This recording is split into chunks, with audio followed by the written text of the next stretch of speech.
So, Mom and Dad, do you remember when I found Dracula in March 2010, my senior year of college? Dad, do you remember the first time you met Dracula? I What happened? He snarled at me and he bit me. I think it was Father's Day, It maybe. was. I had just invested a few bucks in him too. Yeah. That was my reward.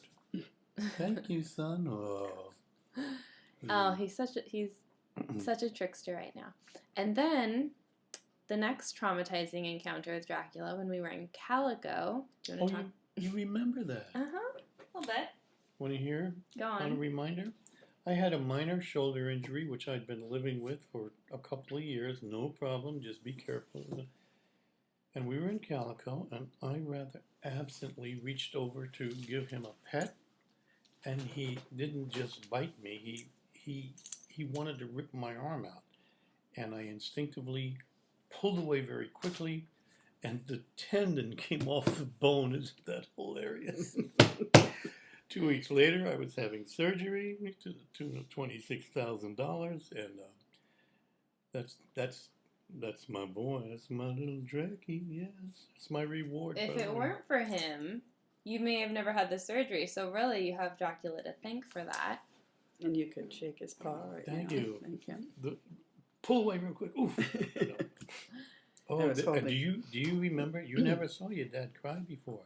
As I crawled over to the guy selling sodas, and I got handfuls of ice and was sticking it in my clothes, on my clothes. He was looking at me like, somebody called security. There's a mental patient got loose there, and I'm doing the hamana.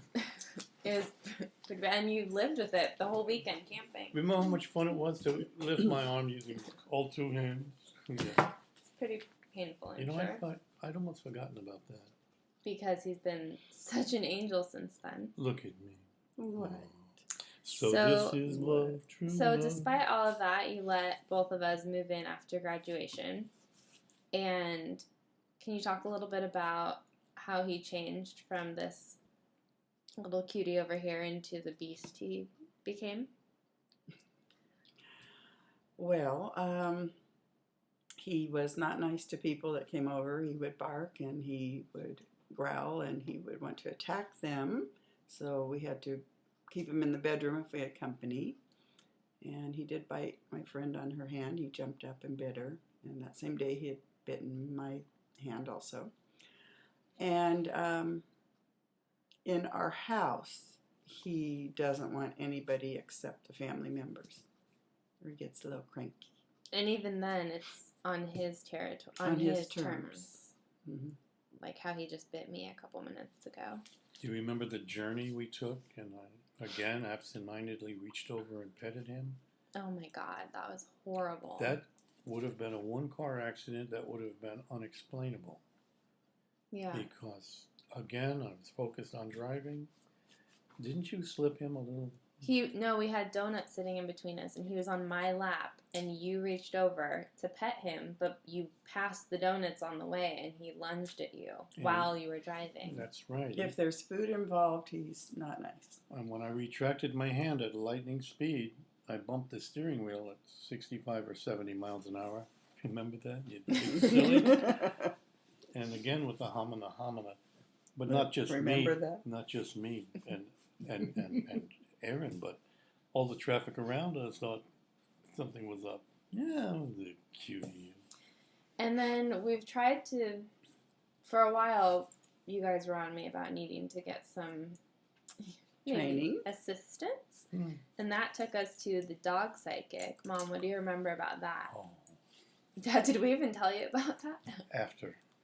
And I've told no one. Because we sound insane. The basic thing was that she said it was very food involved, his attitudes. Like he was probably deprived of food when he was little, maybe the littlest pup, and maybe didn't get nurturing from his mother, so food was very important to him, and that we needed to train him so that food isn't so important to him. May I interject something here? Mm-hmm. Some days ago, I stopped to buy a newspaper. There was a feral cat walking around outside. And when I went in to get the newspaper, it was right by the what? The cat food. So I bought a can of cat food, and I went outside, and I popped the can, and that feral cat didn't try to attack me. It was so loving, rubbing in and out between my ankles. and I put the food down, and it ate it, and there was no attack. So the psychic may not have been absolutely correct. A food issue. You get the point? Mm-hmm. You? No, but whenever he gets angry, if the cat walks around his food, he attacks. If we're sitting here eating, he's begging, and if it fell on the floor and you went to pick it up, you could lose a finger. So he does have a lot of food issues.